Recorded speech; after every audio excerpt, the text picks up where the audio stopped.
Você percebe que a gente ignorar, né, que Deus existe, que existe uma força maior realmente divina que faz tudo, né, que está por trás de todas as coisas boas aqui da Terra.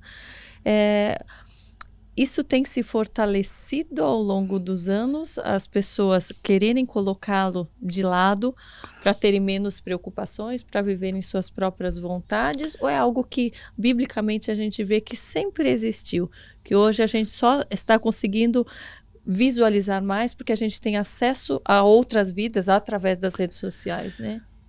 Eu acho que são duas coisas assim. Primeiro é o que realmente está acontecendo, né? E para a gente entender esse cenário. Acho que do ponto de vista de fato essencial, ninguém se livra de Deus. Uhum. Por isso que quando a pessoa tenta, a palavra de Romanos 1 é interessante. Eles seguraram, tentaram impedir essa revelação de Deus. Uhum. Mas como ninguém consegue viver a vida sem o ato de maravilhar-se, de admirar, o que acontece?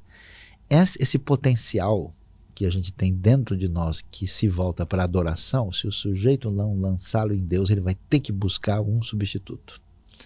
Não Os consegue. ídolos daqui, né?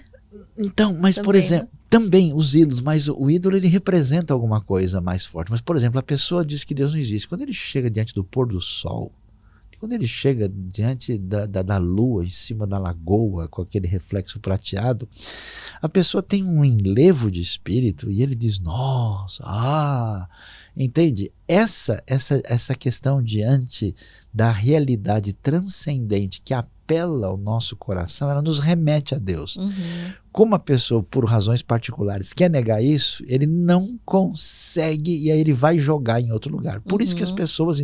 Nunca houve um povo na história humana que não tivesse senso de religiosidade, de fé, que não enterrasse os seus mortos, que não falasse sobre isso. Uhum. Não tem jeito. Ou a pessoa bota na árvore, ele bota no papagaio, ele bota numa pessoa, ele bota... E ele não consegue. Então, no fundo, o chamado à transcendência é inescapável. Uhum. Agora, a pergunta é por que as pessoas não respondem adequadamente a isso? Então, num primeiro momento, a gente pode dizer que essas pessoas não respondem por um desconhecimento adequado, por isso a necessidade de lhes levar à revelação, e também não respondem, segundo Romanos, porque elas estão tão presas no seu próprio mundo, porque, na verdade, o ídolo, Karina, não existe. O ídolo, ele é uma extensão de mim mesmo. Por isso que o ídolo leva ao narcisismo e ao egocentrismo. Por exemplo, eu quero quebrar a cara do meu inimigo, eu quero brigar com todo mundo, então eu arrumo um deus da guerra, o Marte.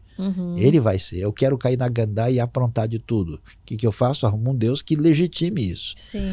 Então, na verdade, quando você adora um ídolo, você adora a si mesmo. Olha, nunca tinha parado para pensar nisso. É um tipo de espelho. Por isso que Salmo 115 diz que se tornam como eles aqueles que os adoram. E a beleza da fé bíblica é que ela chama você para fora de você. O que Deus quer? Que a gente ame a Deus sobre tudo e o próximo como a si mesmo. Tá vendo? Você é levado a doar-se. Aí nesse trajeto de amor é uma coisa bonita demais. Sim. Agora, por outro lado, por que as pessoas têm revolta contra Deus e rejeição no tempo de hoje? A minha maneira de entender é porque elas estão feridas e elas estão frustradas e decepcionadas com a religião institucionalizada. Elas estão aborrecidas com os que representam a religião. Sim. E que eles fizeram e que se tornou um problema. Agora, Sim. eu pergunto para todo mundo, né? Quem é a pessoa mais antirreligiosa e decepcionada com religião na história? Jesus de Nazaré. Por quê? Porque a galera do tempo dele, o pessoal perdeu a cabeça.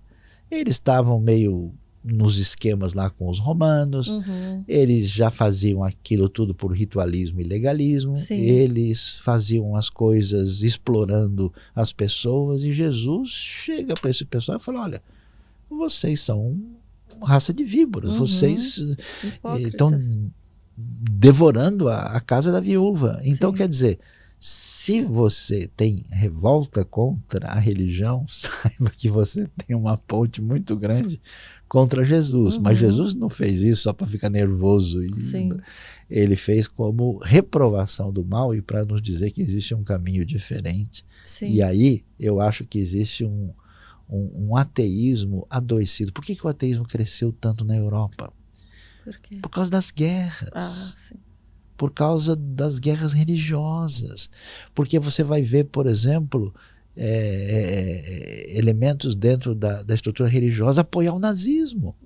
Aí o cara cresce depois e fala, meu, esses Como que caras... pode? Não... Eles estão falando em Deus e estão fazendo isso? Ah, sabe de uma coisa? Vou procurar outro caminho.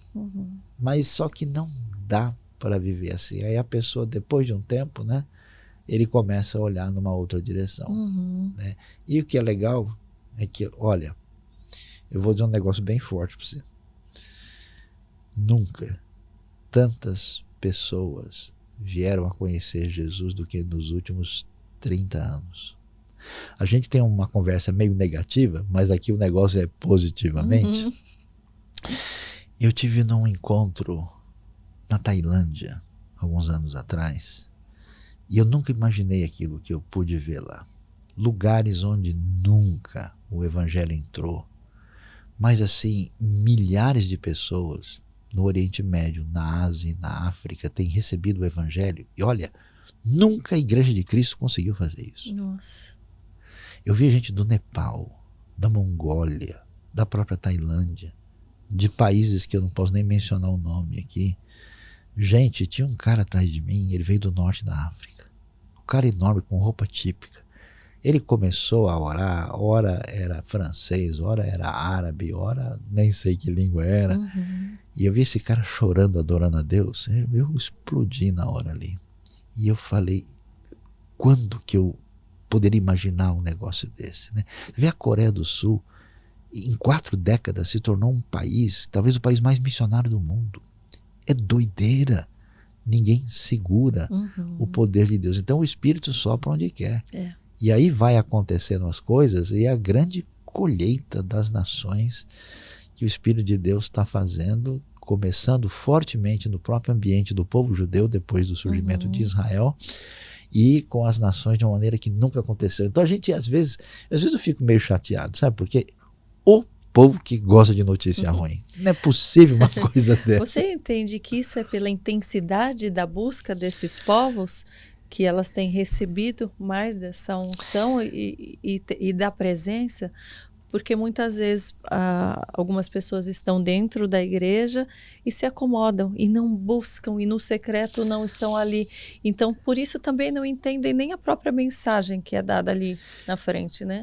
É verdade, nos ambientes religiosos a gente tem um monte de zumbi evangélico, morto-vivo de Cristo. O pessoal vai lá por costume, né? A calça dele é crente, a calça vai na igreja mesmo que ele não for, né? Então acha que vai entender por osmose, assim, né? Só mas não está nem raciocinando, prestando atenção no que está na mensagem. No nosso mundo dito livre, né, ocidental, tem muita gente nessa condição.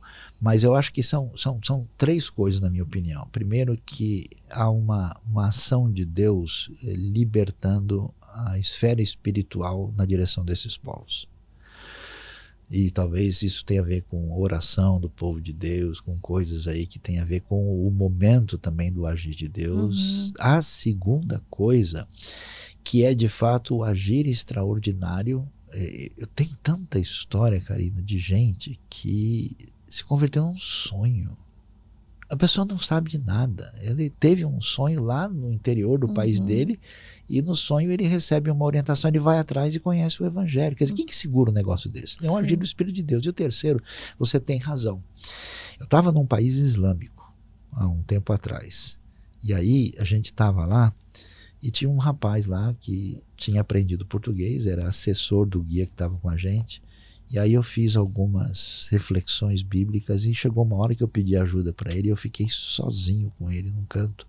Ele segurou no meu braço e falou: por que você fala de Deus desse jeito? Como é que você consegue? Eu percebi que você não está falando uma coisa decorada. Você não está repetindo.